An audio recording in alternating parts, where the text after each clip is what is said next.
स्वामी समर्थ अनुभव कथा। मी एका साध्या कुटुंबातून येतो। आमचं आर्थिक जीवन फारसं बळकट नव्हतं, पण मनात श्रद्धा होती ती श्री स्वामी समर्थांवर। माझ्या आयुष्यात एक असा काळ आला की सगळीकडे अंधारच अंधार होता। नोकरी गेली, आई आजारी पडली आणि घरामध्ये पैशाची चणचण झाली। प्रयत्न करत होतो, पण यश काही केल्या मिळत नव्हतं। त्या काळातच माझ्या एका मित्राने मला श्री स्वामी समर्थांच्या सेवेसाठी अक्कलकोटला नेलं। अक्कलकोटच्या वातावरणात काहीतरी वेगळंच पावित्र्य जाणवत होतं। तिथं स्वामींच्या पादुका, समाधीस्थळ आणि भक्तांचा ओघ बघून मन शांत झालं। मी तिथं 1.5 दिवस मुक्काम केला। त्या दरम्यान मी स्वामींच्या समाधीसमोर बसून खूप वेळ ध्यान केलं।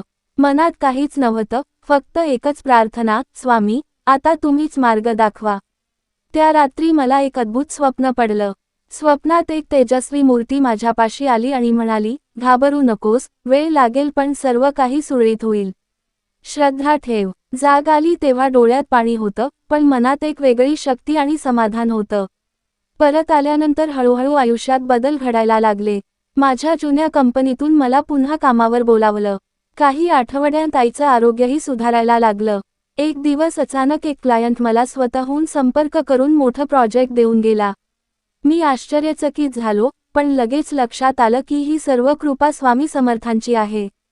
त्या दिवसानंतर माझं जीवनच बदलून गेलं। प्रत्येक काम सुरू करण्यापूर्वी मी स्वामींचं स्मरण करतो। अक्कलकोटला दरवर्षी किमान एकदा जाण्याचा संकल्प केला आहे। स्वामी समर्थ हे फक्त देव नाहीत, ते माझ्या जीवनाचे मार्गदर्शक झाले आहेत। आजही जेव्हा संकट येतात, तेव्हा मला ते स्वप्न आठवतं, श्रद्धा ठेव।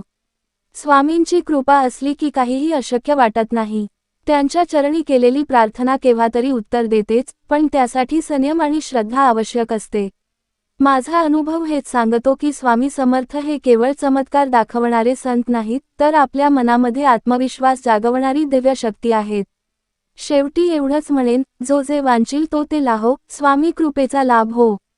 स्वामी समर्थ महाराज की जय।